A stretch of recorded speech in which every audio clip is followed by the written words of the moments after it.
मनुष्य मृत्यु के डर से बहुत डरता है, यह जानते हुए कि यह प्रकृति का वह नियम है जिससे कोई बच नहीं सकता।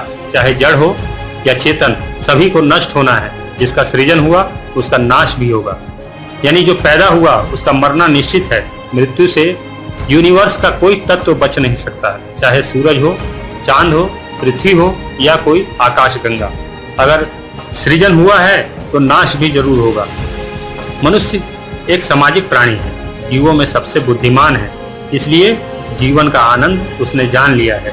मनुष्य द्वारा जीवन के उपभोग के कारण वह कभी इससे अलग नहीं होना चाहता, मतलब कि वह कभी मरना नहीं चाहता, फिर भी मर जाता है। हमेशा जीवित रहने की तमाम जद्दोजहद के बावजूद वह मृत्यु को टाल नहीं पाया, तो उसने इसका एक अनोखा हल निकाल लिया, आत्मा और परमात्मा की कल्पना। इस कल्पना से वह खुद को तसल्ली दे सकता था कि उसका जीवन क्षणिक नहीं है, वह मर कर भी जीवित रहेगा। इस खुशफहमी से वह मृत्यु के भय को टाल सकता था। मनुष्य द्वारा बनाई गई आत्मा और परमात्मा की यह परिकल्पना बहुत ही कमाल की साबित हुई।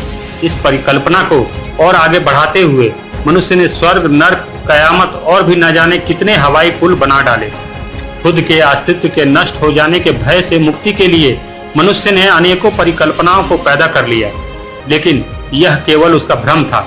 सच्चाई तो यह है कि मृत्यु के बाद कोई जीवन नहीं, कोई आत्मा नहीं और कोई परमात्मा नहीं। जीवन एक जलती हुई मोमबत्ती के लौ के समान है, जो तब तक जलती है जब तक उसे ऊर्जा मिलती है। ऊर्जा का क्रम टूटने के बाद लौ बुझ जाती है, उसके अणु बिखर जाते हैं। लौ निकलकर किसी बड़ी लौ के पास नहीं जाती, वह खत्म हो जाती है। दुनिया के सभी धर्मों की परिकल्पनाएं एक दूसरे से बिल्कुल अलग हैं। साथ ही कोई भी धर्म अपनी किसी भी कहानी को तर्क की कसौटी पर साबित नहीं कर पाया।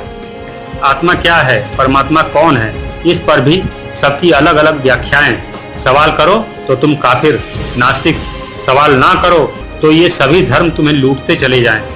आत्मा और परमात्मा का यह सदियों पुराना भ्रम टूटना जरूरी है, क्योंकि इसी भ्रम के आधार पर सैकड़ों धर्मों का अस्तित्व टिका हुआ है, जो मनुष्य की प्रगति में बहुत बड़े बाधक हैं। यदि मनुष्य आत्मा और परमात्मा की कपोल कल्पित मकड़जाल से बाहर निकल पाया, तब वह जीवन के मूल्य को सही तरह से समझ पाएगा और पूरी दुनिया में धर्मों द्वारा पैदा की गई अराजकता समाप्त हो जाएगी। जीवन क्षणिक है, मनुष्य को इस कड़वे सत्य को स्वीकार कर लेना चाहिए और अपने छोटे से जीवन को मनुष्यता और प्रकृति के कल्याण में समर्पित कर देना चाहिए।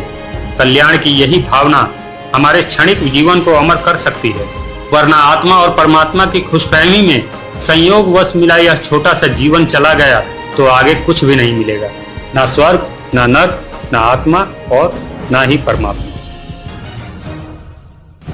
अगर आप मेरे विचारों से सहमति रखते हैं तो मुझे इस नंबर पर आर्थिक सहयोग भेज सकते हैं। मुझे आपके सपोर्ट की ज़रूरत है। इंसानियत जिंदाबाद।